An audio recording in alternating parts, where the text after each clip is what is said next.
The knitting frame or stocking frame was invented in 1589 by William Lee of Calverton.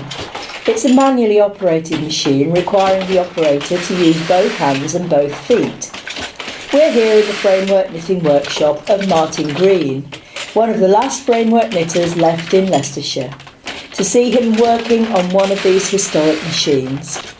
As you can see, it's a complicated piece of equipment, and to help us understand how it works, we're going to pay a visit to Paul Knight at Wigston Framework Knitters Museum. The two key parts of the machine are the special needles called bearded needles, which stop the new row of stitches or loops from being dropped, and the sinkers, which form the next row of loops. Here's Paul to explain further. Here we have a model of the bearded needle, and this part is the beard. We will have a loop in the end of it, new loop here, and that loop is going to go across there, but we're closing the beard with the presser bar. That's the actual size of these needles, and there's a pair held in a lead block, and then that block is clamped into the machine. The needles actually don't move. It's the jack sinkers that do all the knitting. This is a jack sinker. It's actually this portion of the machine that does all the knitting, and it's this bit here. And it pivots in the hole, so you actually move the machine round the needles. The needles don't move.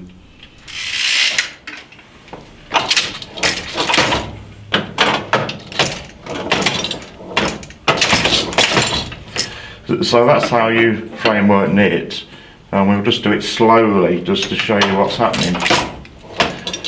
We've got one stitch or loop in the end of the bearded needle here.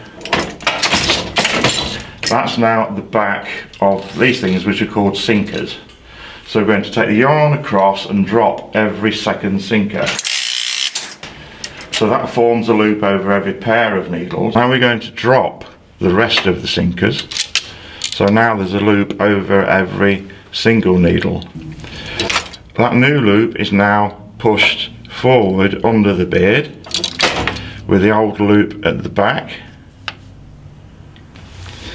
The presser bar is closed, and we bring the other loop across the back of the beard and then drop it down to form your stitch.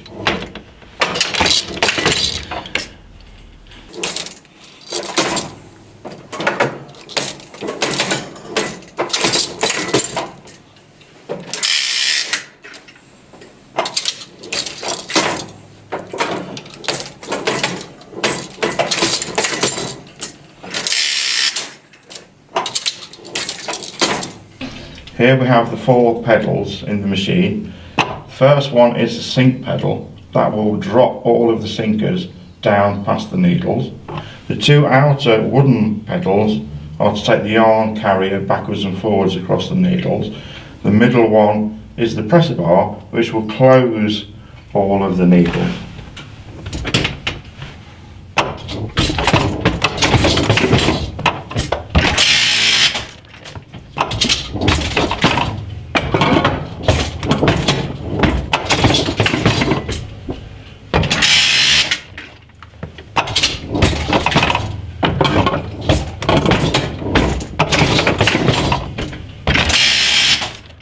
The framework knitter did not make his own needles.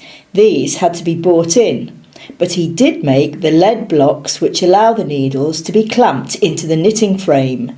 These blocks are made by pouring liquid lead into a piece of equipment called a needle mould. But remember, it is the lead block and not the needle which is being made.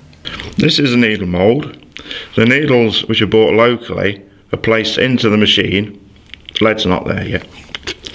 Close it up and we pour molten lead into there, and that gets us the needle.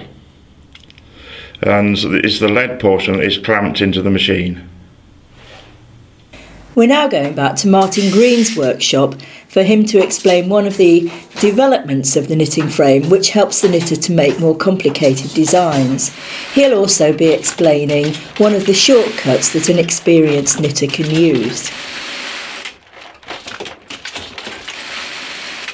So this machine is a 34 gauge straight bar knitting machine, an old stocking frame, and the transfer bar across the front here is used for transferring the stitches laterally from one needle to another, and there's lots of points in it. You can shog the transfer bar from the left to the right by one needle. There's one needle movement in it. So when I want to do a transfer, I'll just do one.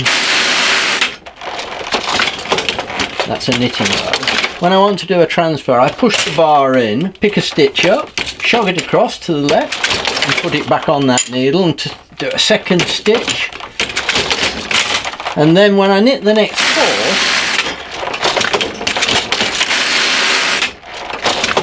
where those empty needles were, it leaves a hole, which is the lace transfer.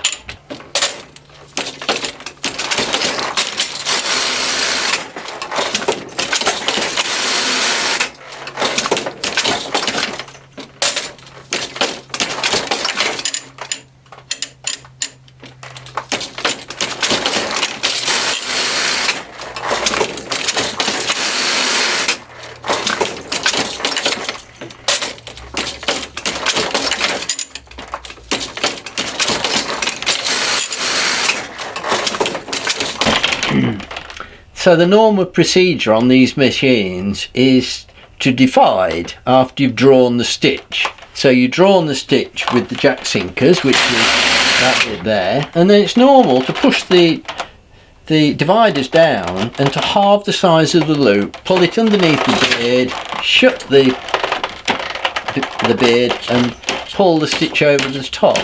But when I first went to Hucknall and watched the framework knitters there, they didn't divide.